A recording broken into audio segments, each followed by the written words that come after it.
សួស្តីបងប្អូនទាំងអស់គ្នាត្រឡប់មកវិញជាមួយនឹងការវិភាគតម្លៃមាសនាព្រឹកថ្ងៃទី6 ខែតុលារបស់យើងបាទជាដំបូងសូមបងប្អូនទាំងអស់គ្នាដែលទើបតែមើលនឹង YouTube Channel របស់ខ្ញុំសូមមេត្តាជួយ support ខ្ញុំធ្វើការ Subscribe ហើយចុចរូបកណ្ដឹងរាល់ពេលដែលខ្ញុំផុសវីដេអូបងប្អូននឹងទទួលបានដំណឹងភ្លាមបងប្អូនទាំងអស់គ្នាថ្ងៃនេះគឺជាគេហៅថាប្រវត្តិសាស្ត្រថ្មីសម្រាប់តម្លៃមាសនាព្រឹកថ្ងៃច័ន្ទនេះពីព្រោះនៅពេលសប្តាហ៍មុនកន្លងមកកាលពីថ្ងៃសុក្រថ្ងៃប្រហ័សថ្ងៃពុធខ្ញុំតែងតែចិញ្ចឹមចិត្តបាទមើលតម្លៃមាសមកខាងលើខណៈដែលអ្នកវិភាគដទៃទៀតតែងតែរកឱកាសនៅក្នុងការលក់តម្លៃមាសអញ្ចឹងបងប្អូនមួយចំនួនកំពុងតែបានអបអរសាទរនៅលទ្ធផលនៃព្រឹកនេះជាពិសេសគឺគោលដៅ3,900ក៏ដូចជា$3,920នៅក្នុង1អោនគិតជាតម្លឹងប្រមាណជា$4,722បាទអញ្ចឹងតម្លៃជាក់ស្ដែងនឹងមានការអាប់ដេតបាទពីព្រោះព្រឹកមិញព្រឹកប្រហៀមគឺបានបើកផ្សារមកបុកទៅដល់$3,920ហើយថ្ងៃនេះខ្ញុំមានគោលដៅថ្មីជូនបងប្អូនទាំងអស់គ្នាបាទខ្ញុំបាននិយាយហើយបើបងប្អូនចង់ជ្រាបច្បាស់អញ្ជើញទៅមើលវីដេអូនៅថ្ងៃទី3ថ្ងៃទី2បាទនៃខែតុលារបស់យើងនៅដើមខែរបស់យើងអ្នកទាំងអស់គ្នានឹងយល់អំពីបរិបទនៃការវិភាគរបស់ខ្ញុំគឺការបន្តទៅខាងលើសម្រាប់បងប្អូនទាំងអស់គ្នាបាទដែលមានបំណងចង់តាក់ទងមកខ្ញុំក៏ដូចជាប្រឹក្សាយោបល់ទាំងតម្លៃមាសស្រស់ទាំងមាសកុងតម្លៃទាំងការជួញដូរនៅលើ Meta Traderify សូមបងប្អូនទាំងអស់គ្នាតាក់ទងមកខ្ញុំតាមរយៈលេខទូរស័ព្ទ089 707 630ដើម089 707 630ដើម666បាទលេខនេះក៏មាន Telegram ផងដែរបងប្អូនអាចតាក់ទងមកខ្ញុំតាមរយៈ Telegram ក៏បានបាទអញ្ចឹងព្រឹកនេះបាទគឺជាអ្វីដែលថ្មីហើយអ្វីដែលបំបែកប្រវត្តិសាស្ត្រថ្មីទៀតបាទមាសគឺថ្មីរហូតហើយអ្នកទាំងអស់គ្នាគឺពិបាកនឹងរកកន្លែងចូលផ្សារបើសិនជាអ្នកទាំងអស់គ្នាមិន follow ទៅតាមអ្វីដែលជា scenario របស់ខ្ញុំបាទអញ្ចឹងនៅពេលដែលអ្នកទាំងអស់គ្នាបានទិញតម្លៃមាសទុកបាទពីព្រោះនៅពេលដែលមាសនៅតម្លៃ3,819ឬ20បាទនៅពេលដែលមានការធ្លាក់ចុះមនុស្សជាច្រើនមានការព្រួយបារម្ភអត់ព្រមបាទក្រៅពីពិបាកចិត្តនៅក្នុងការឃើញមាសធ្លាក់ហើយអត់ព្រមធ្វើសកម្មភាពអញ្ចឹងចំពោះ team បាទក៏ដូចជាអ្នកដែលគាត់ទទួលបានការប្រឹក្សាយោបល់ពីខ្ញុំគឺខ្ញុំតែងតែឲ្យគាត់បន្តទិញ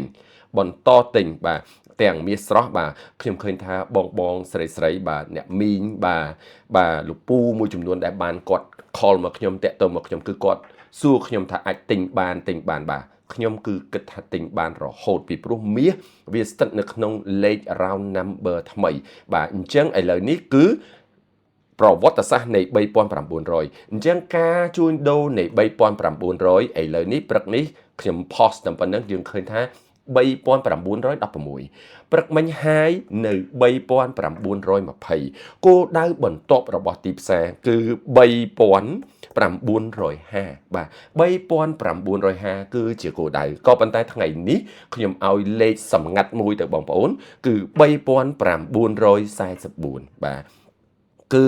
ជាគោលដៅរបស់ប៊ូលចង់ទិញទៅដល់តម្លៃនេះហើយតម្លៃនេះហើយដែលជាទិសដៅរត់មករក3,950ឬក៏57បាទអ្នកទាំងអស់គ្នានេះគឺជាលេខបច្ចេកទេសរបស់ខ្ញុំនៅក្នុងការជួញដូរសម្រាប់ថ្ងៃនេះអញ្ចឹងអ្នកទាំងអស់គ្នារកឱកាសទៅខាងលើបាទកុំរងចាំឲ្យមាសធ្លាក់មកដល់3,700ឬក៏ស្រមៃថាមាសនឹងធ្លាក់មក3,500បាទកុំតន់ស្រមៃរបៀបនេះពីព្រោះខ្ញុំនៅក្នុងទីផ្សារខ្ញុំវិភាគនៅក្នុងការព្យាករណ៍ប្រចាំថ្ងៃប្រចាំសប្តាហ៍និងប្រចាំខែខ្ញុំអាចជម្រាបជូនបងប្អូនទាំងអស់គ្នាថាមិនទាន់មានព័ត៌មានឬក៏អ្វីដែលអាចធ្វើឲ្យតម្លៃមាសបាក់ជន្ទុលធ្លាក់ចុះមកទេមាស មានតែព័ត៌មានដែលត្រូវហើយត្រូវទៀតរុញតម្លៃទៅខាងលើជានិច្ចបាទមកទល់នឹងពេលនេះគ្មានទម្ងន់នៃព័ត៌មានណាដែលធ្វើឲ្យតម្លៃមាសបាក់ជន្ទល់ធ្លាក់ចុះមកវិញទេប្រសិនបើបងប្អូននៅខាងក្រៅកំពុងតែទិញមាសគីឡូបាទទិញបានប្រមាណដុំបន្តទិញបាទតែកុំទិញជាកំហុក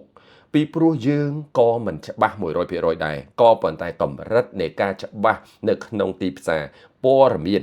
ខ្ញុំអាចនិយាយបានថា1 2 3គឺនៅតែរុញមាសដោយកម្មចន្ទើឡើងមួយកម្មទៅលើអញ្ចឹងបាទបើវាមានការធ្លាក់ចុះ$70គឺជាឱកាសនេះអ្នកទាំងអស់គ្នាគឺជាឱកាសបាទដូចប្រហែលថ្ងៃមុននៅក្នុងសប្តាហ៍មុនអញ្ចឹងគឺនៅពេលដែលធ្លាក់$70ធ្លាក់$80ម្នាក់ភ័យក្រៅពីភ័យអ្នកទាំងអស់គ្នាធ្វើអ្វីបានអ្នកដែលគេឃើញមាសធ្លាក់គឺគេសប្បាយចិត្តបាទអញ្ចឹងបើអ្នកទាំងអស់គ្នាមានធនធាននៅពេលដែលវាធ្លាក់បន្តការទិញរាល់ការធ្លាក់នៃតម្លៃមាសខ្ញុំចាត់ទុកគឺជាឱកាសថ្មីរបស់យើងទៀតនៅក្នុងការបង្កើនទ្រព្យនៅក្នុងការរកចំណុចចូលផ្សារឲ្យល្អបើអ្នកនៅក្នុងការជួញដូរវេទិកា MT5 គឺគាត់មានឱកាសរកតម្លៃដែលទាបទិញនៅក្នុងទីផ្សារបង្កើតចំណូលប្រចាំថ្ងៃបាទអញ្ចឹងអ្នកទាំងអស់គ្នាអបអរសាទរឈរនៅលើទំនោរមាសនៃការកើនឡើងសូមអ្នកទាំងអស់គ្នាមើលមកកាន់$3,950សិនបាទ$4,000នៅក្នុង1អោនគឺមិនពិបាកទេប្រសិនបើវាទៅហួសជាពិសេសហួសទៅដល់$3,957នៅក្នុង1អោននៅពេលនោះអ្នកទាំងអស់គ្នានឹងឃើញបាទគេថាសម្រស់នៃមាសបាទគឺ1តម្លឹងបាទអាចមានឱកាសទៅរកបាទ$5,000នៅក្នុង1តម្លឹងទៅហើយបាទអញ្ចឹងអ្នកនរគ្នាបន្តធ្វើដំណើរទៅមុខទៀតជាមួយនឹងតម្លៃមាសអ្នកនរគ្នាឃើញហើយឥឡូវនេះមាសមកដល់តម្លៃ high របស់ខ្លួនវិញកាលពីព្រឹកមិញបាទអញ្ចឹងតម្លៃ high របស់យើងបាទប្រសិនបើវាបែកគ្មានចម្ងល់ទេបងប្អូនទាំងអស់គ្នាមានតែវិធីសាស្ត្ររបស់ខ្ញុំមួយទេអ្នកទាំងអស់គ្នានៅលើ chart របស់ខ្ញុំគឺ moving average ដែលជាខ្សែបន្ទាត់បច្ចេកទេសរបស់ខ្ញុំហើយវាបានបង្ហាញអំពីសន្ទុះនៃតម្លៃខ្ញុំកំពុងតែមើលតម្លៃរត់មករកតម្លៃបាទ$3,900បាទ$30នៅក្នុង1អោនតិចទៀតនឹងប៉ះហើយបាទ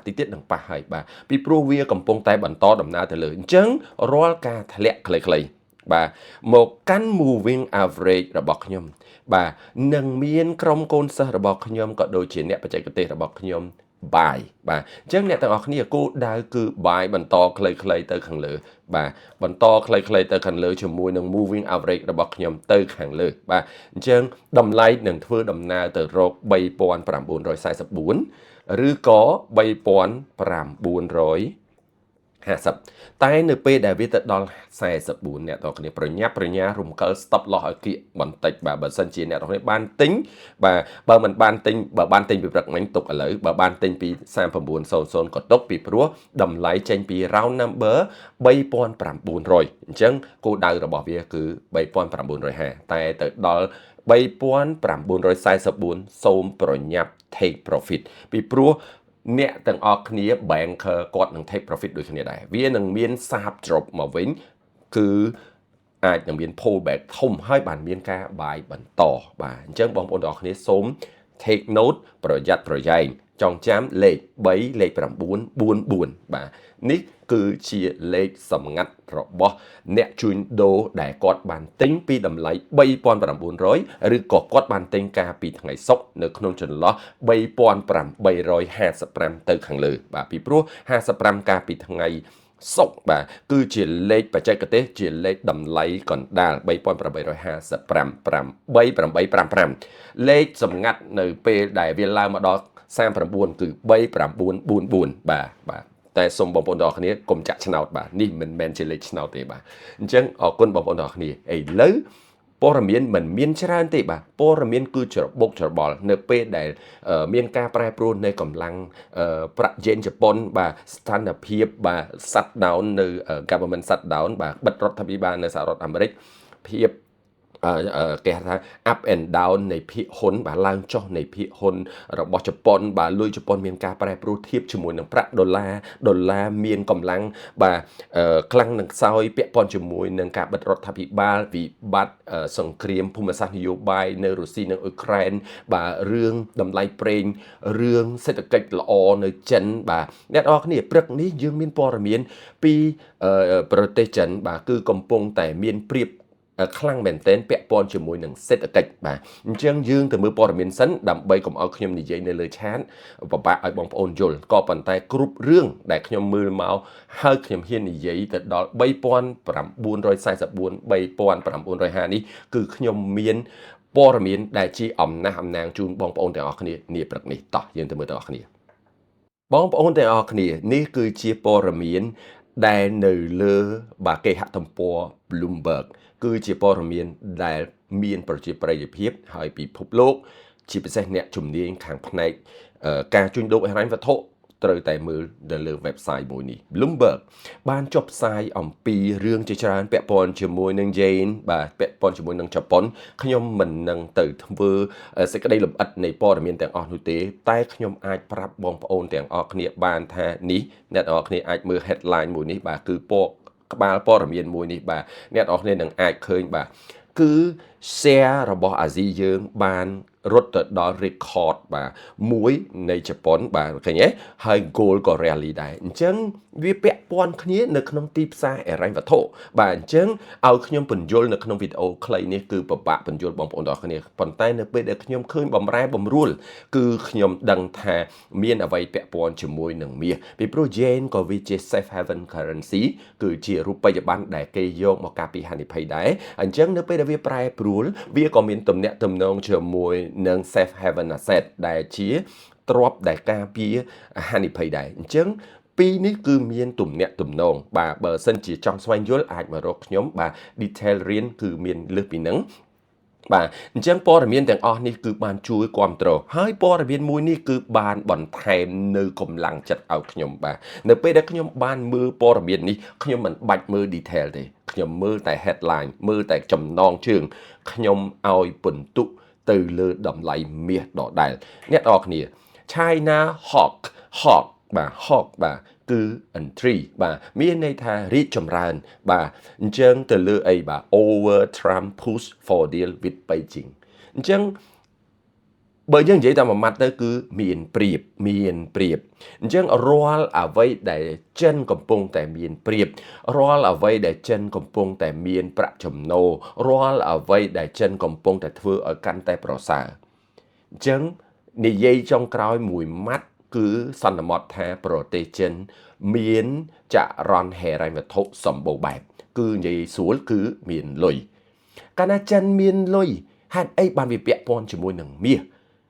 អ្នកនរគ្នាប្រហែលជាដឹងហើយចិនគឺជាប្រទេសដែលឃើញមាសស្រក់ទឹកមាត់ឃើញមាសត្រូវតែប្រមូលទិញរុករករ៉ែនៃប្រទេសផ្សេងចាប់ដៃគូជាមួយនឹងប្រទេសអាហ្វ្រិកប្រទេសអាស៊ីអេផ្សេងដើម្បីស្វែងរករ៉ែមាសទិញមាសចូលទៅក្នុងបាទសៀវភៅក្នុងបន្ទុករបស់ខ្លួនអញ្ចឹងអត់មានអីចម្លែកទេនៅពេលដែលចិនជាប្រទេសដែលរីកចម្រើនចិនរីកចម្រើនសេដ្ឋកិច្ចចិនមានលុយទិញមាសអញ្ចឹងការរំពឹងទុកធនាគារកណ្ដាលចិនគឺជាធនាគារកណ្ដាលដែលស្វែងរកការទិញមាសអញ្ចឹងនៅពេលដែលចិនមានលុយចិនទិញមាសអញ្ចឹងមានអីចម្លែកមាសត្រូវតែឡើងថ្លៃត្រូវទេអញ្ចឹងនេះគឺជា fundamental មួយដែលឲ្យមកខ្ញុំនៅទំនុកចិត្តកាន់តែច្បាស់គួបផ្សំនឹងការវិភាគតម្លៃបច្ចេកទេសរបស់ខ្ញុំអ្នកនរនេះអាចឃើញហើយខ្ញុំនិយាយថា3900គឺបែក3900ខ្ញុំនិយាយថាដល់3920គឺដល់ត្រឹម3920អញ្ចឹងនេះគឺជាជំនាញមិនមែនជាការបើកមាត់និយាយចោលទេគឺជាការវិភាគបច្ចេកទេសតម្លៃមានការកណនាតាមរូបមន្តគណិតវិទ្យានៃធនាគារបាទអញ្ចឹងអ្នកនរគ្នាងាកមកខាងឆ្វេងដៃនេះបាទដូចគ្នាយើងឃើញ headline ជាច្រើននិយាយអំពីបាទគេហៅថា ចិនបាទនិយាយអំពីចិនកំពុងតែរីកចម្រើនបើបងប្អូនចេះនិងមិនចេះអង់គ្លេសក៏ដោយគឺកំពុងតែគេថានាំមុខហើយបាទកំពុងតែល្អទៅហើយបើយើងងាកអំពីបាទអ៊ីស្រាអែលនិងហាម៉ាស់វ៉វិញបាទរឿងនេះរៀបនឹងចប់បាទទឹកឲ្យវាកើតឡើងមកវិញញ៉ៃវិញអញ្ចឹងវាបោកបន្ទុកឲ្យបាទទីផ្សារមើលឃើញថាងាកទៅនេះក៏ហានិភ័យងាកទៅនោះក៏បញ្ហាងាកមកនេះក៏ច្បោកច្បល់ងាកមកនេះឃើញចិនល្អអញ្ចឹងទីផ្សារដែលជាអ្នកវិនិយោគលើតម្លៃមាសគេមើលទៅណាមើលទៅលើ gold always go to the moon អត់មក hell ទេបាទអញ្ចឹងបកថាមាសធ្វើដំណើរទៅឋានប្រច័ណ្ឌអត់ធ្លាក់មកឋាននរកទេណាអញ្ចឹងបាទអញ្ចឹងនេះគឺជាពាក្យលេងសើចបាទដែលភ្ញៀវរបស់ខ្ញុំអ្នកវិនិយោគរបស់ខ្ញុំដែលធ្វើការជាមួយខ្ញុំគាត់ថាតម្លៃមាសខ្ពស់ហើយទិញបានអត់ខ្ញុំប្រាប់ថាដំបូលរបស់មាសគឺនៅឋានព្រះច័ន្ទអញ្ចឹងបើអ្នកចាប់ផ្ដើមនៅថ្ងៃណាអ្នកនឹងចំណេញមាសនៅថ្ងៃនោះបាទអញ្ចឹងគ្រាន់តែរកកន្លែងធ្វើឲ្យត្រូវបាទបើអ្នកធ្វើខុសកន្លែងហើយពេលនោះបើសិនជាអ្នកយកព័ត៌មានមកខុសវិភាគមកខុសជឿតាមគេខ្ពស់ហើយលក់យកវាចេញបាទខ្ញុំតែងតែប្រាប់បងស្រីអ៊ីអ៊ំដែលគាត់បាន call មកខ្ញុំកាលពីថ្ងៃស្អែកថ្ងៃអាទិត្យបាទតំណតំណងខ្ញុំតាម Telegram គាត់ថាលក់ចេញទៅចំណេញបាទមានបងប្រុសមួយគាត់ក៏ចង់លក់ចេញដែរមានបន្តិចបន្តួចដែរជាងរាយដែរប៉ុន្តែគាត់គិតថាចំណេញច្រើនខ្ញុំថាបើលក់ចេញយ៉ាវាខុសគ្នា$100ពីកន្លែងបងទិញប៉ុន្តែបើសិនជាវាបងលក់ចេញឲ្យបងរកតម្លៃទិញអត់បានទេថ្ងៃនេះបើគាត់ហ៊ានលក់បើសិនមែនបើគាត់អត់ស្ដាប់ខ្ញុំហ៊ានតែលក់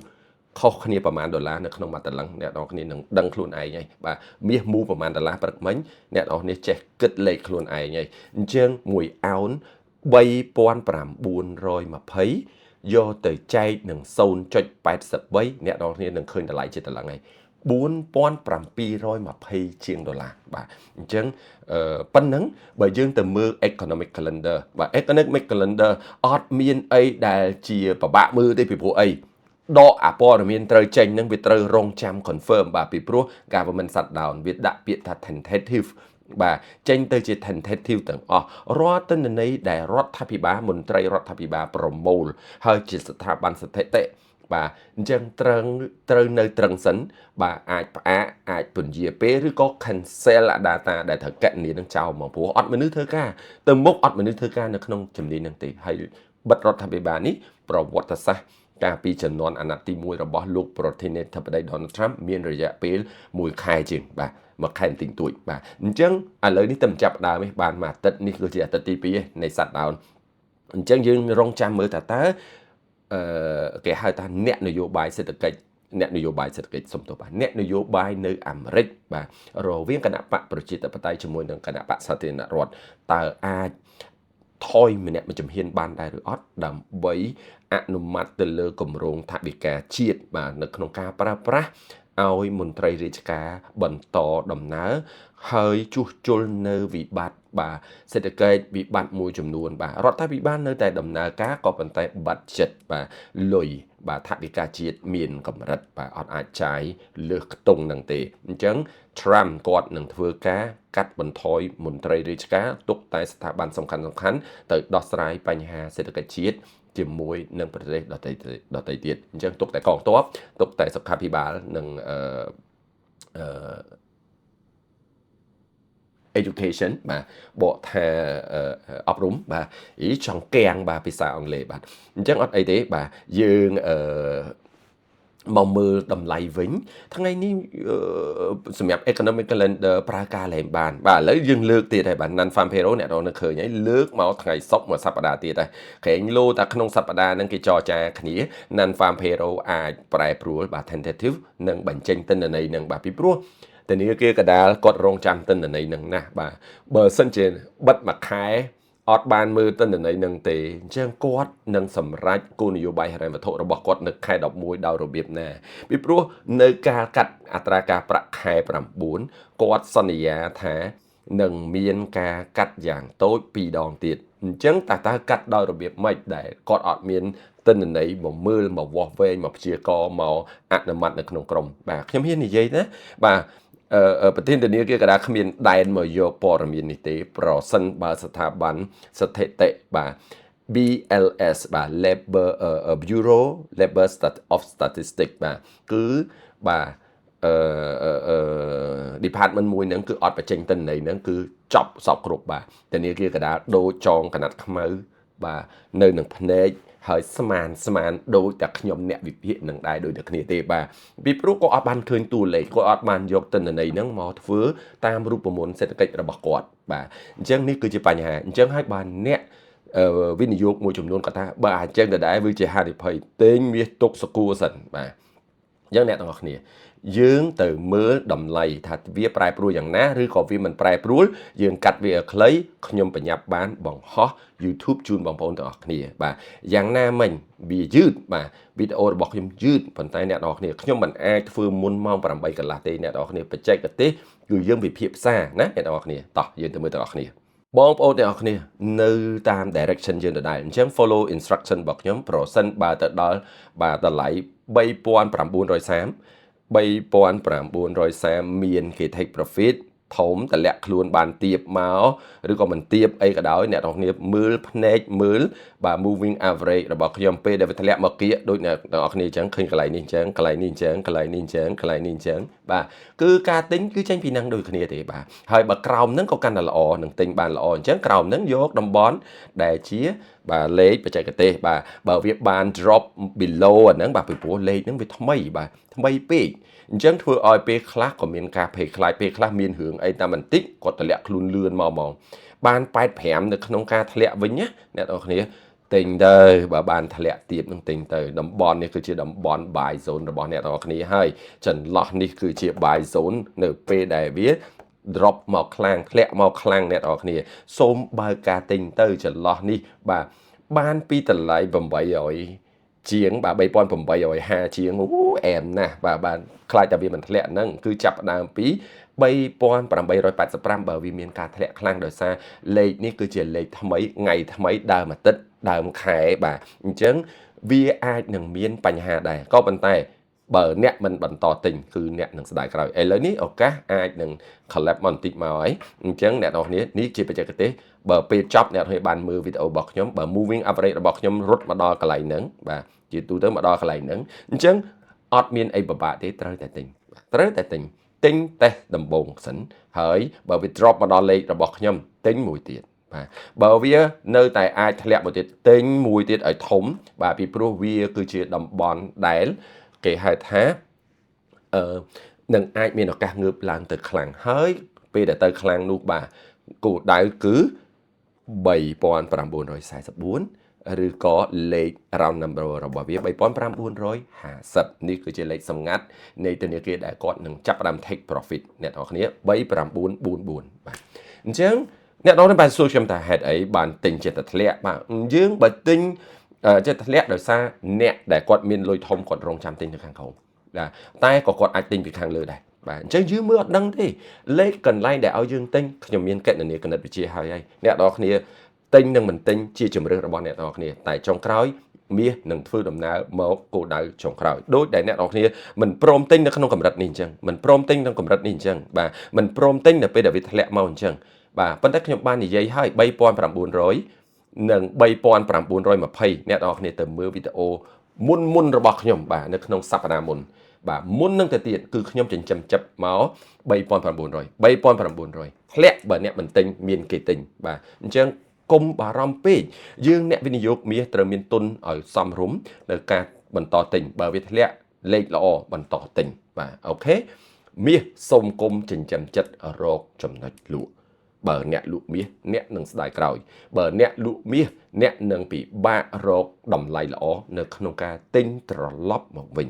ជាចុងក្រោយបើសិនជាបងប្អូនទាំងអស់គ្នាត្រូវការខ្ញុំនៅក្នុងការក្លាយទៅជាអ្នកប្រឹក្សាយោបល់ជាអ្នកគេហៅថាផ្ដល់នៅមតិយោបល់ជាដៃគូដ៏ល្អខ្ញុំមានសេវានៅក្នុងការទទួលបាទពន្យល់នៅក្នុងការណែនាំទាំងមាសស្រស់ទាំងមាសកងតម្លៃទាំងមាសបាទធ្វើនៅលើកម្មវិធីជួញដូររបស់ខ្ញុំសូមកុំភ្លេចទំនាក់ទំនងមកលេខទូរស័ព្ទរបស់ខ្ញុំ089 707 633ដើម089 707 633ដើមខ្ញុំបាទ NK នឹងរងចាំស្វាគមន៍ទទួលបងប្អូនទាំងអស់គ្នាដោយរីករាយ ព្រឹកនេះដោយសារតម្លៃដើរតាមគេហៅថាតម្លៃយុទ្ធសាស្ត្រនិងចិត្តសាស្ត្ររបស់ខ្ញុំសូមជម្រាបលាបងប្អូនទាំងអស់គ្នាជួបគ្នានៅវីដេអូនាថ្ងៃស្អែកជាបន្តទៀតសូមជម្រាបលា